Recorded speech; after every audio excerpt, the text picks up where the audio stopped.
Dans le cadre de la semaine de la langue française et de la francophonie, samedi matin à la médiathèque Renaud Séchant de Drincam, l'ambiance était studieuse, mais pas trop. À travers l'opération nationale de sensibilisation à la langue française, organisée par le ministère de la Culture, l'animation 10 mois 10 mots permettait aux enfants et aux adultes de goûter au plaisir des mots. Dans un premier temps, à partir de définitions, les enfants ont eu à inscrire les mots dans un jeu de mots croisés. J'ai préparé les mots avec les enfants de l'école que je reçois tous les 15 jours. Les mots ont été vus donc avec les enfants. Ils ont donc fait un dessin.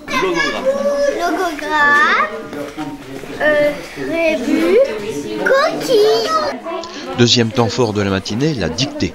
Le texte comporte les 10 mots et les adultes s'y sont collés, monsieur le maire en tête. C'est vrai que la dictée, déjà, c'est collectif, c'est un jeu en fait, c'est un jeu amusant. Un jeu amusant qui a fait phosphorer petits et grands sur l'orthographe, la grammaire et les fameux 10 mots. S'il n'y avait pas de grosses difficultés, il pouvait y avoir quelques pièges subtils, même pour les adultes, mais cela est resté du domaine du jeu.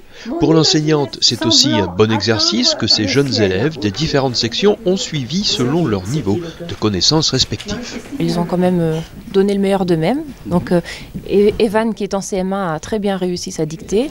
Les élèves de CP, pendant que Marie-Christine dictait le texte, j'ai sélectionné des mots que les CP pouvaient écrire.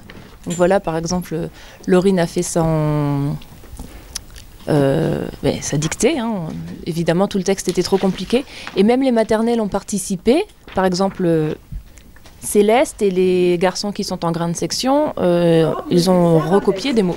Et quand arrive le temps des corrections, chacun compte ses fautes, parfois avec le sourire. Une faute, c'est vite arrivé. Hein. Bon, pas de critique.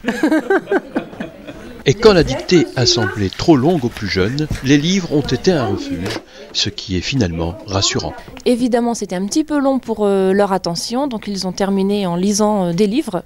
C'est vraiment le but que je recherche, c'est que les enfants aient envie de lire, de découvrir les livres et de faire aussi en sorte que la médiathèque soit un lieu populaire. C'est extrêmement intéressant, surtout que nous sommes un petit village.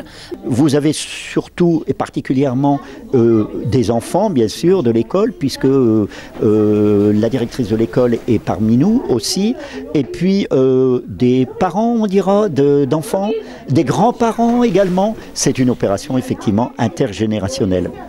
Et si c'était ça l'idée, rassembler parents, enfants et grands-parents autour de mots à apprendre, d'une langue à explorer, à redécouvrir pour faire aimer les livres bien plus que n'importe quel écran.